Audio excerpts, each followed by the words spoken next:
New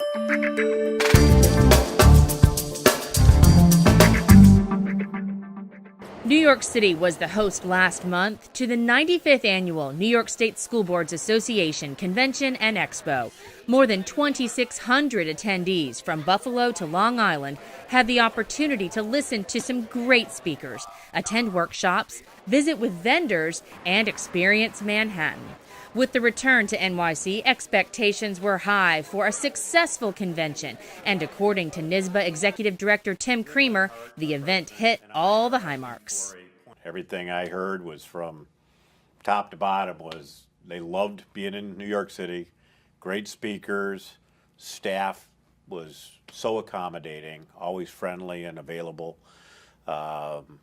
Trade show, every exhibitor I talked to said this was great. The weekend kicked off with two very informational workshops with the pre-convention law seminar and pre-convention communications workshop. Both events provided attendees with a wealth of information in the areas of education law and crisis communication. The convention kicked off on a Sunday night with an amazing performance by Uniondale High School's Rhythm of the Night show chorus.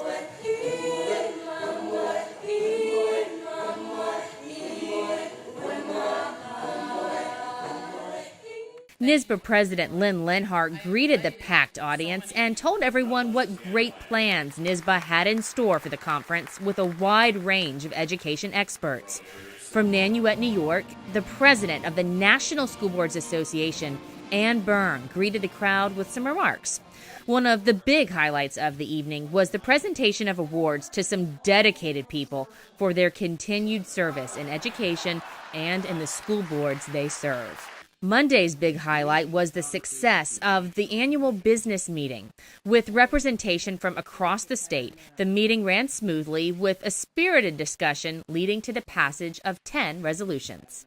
The convention concluded with the popular Education Leaders Roundtable with conversation covering topics like Common Core, closing the achievement gap, and the testing debate.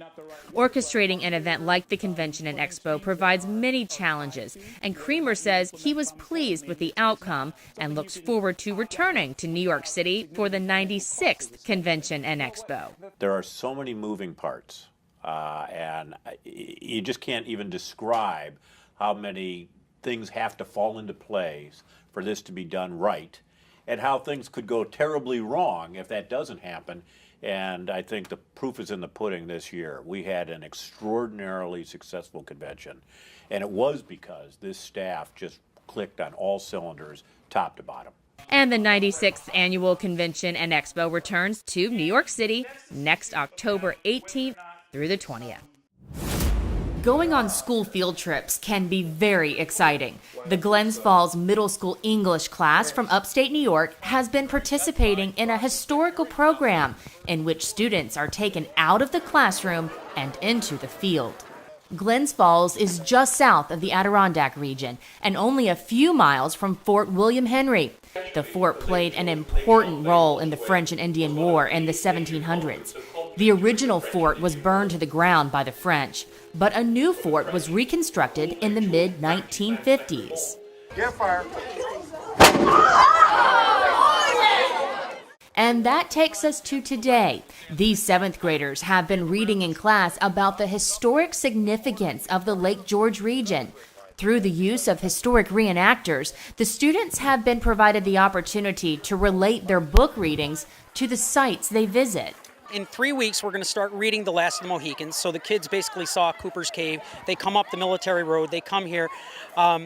It's absolutely awesome. And the big thing that Mike Moynihan and I preach to them all the time is this is history that literally happened in your backyard.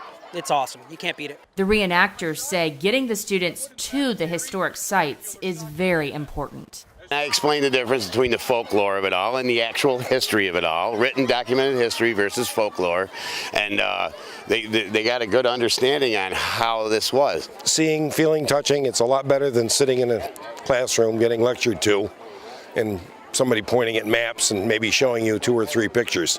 Clear. Fire.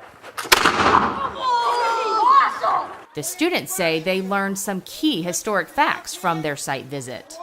Well, about all the battles and like the different regiments they had, and actually like how far they had to travel through the woods, like without there being roads. In addition to visiting the fort, the reenactors also rode the school bus with the students to multiple historical sites in the region, and they discussed the significance of each location and its role in the war. I'm Casey Nicholson reporting for NYSSBA News. On behalf of the New York State School Boards Association Board of Directors and staff, we wish you and yours a very happy and safe Thanksgiving.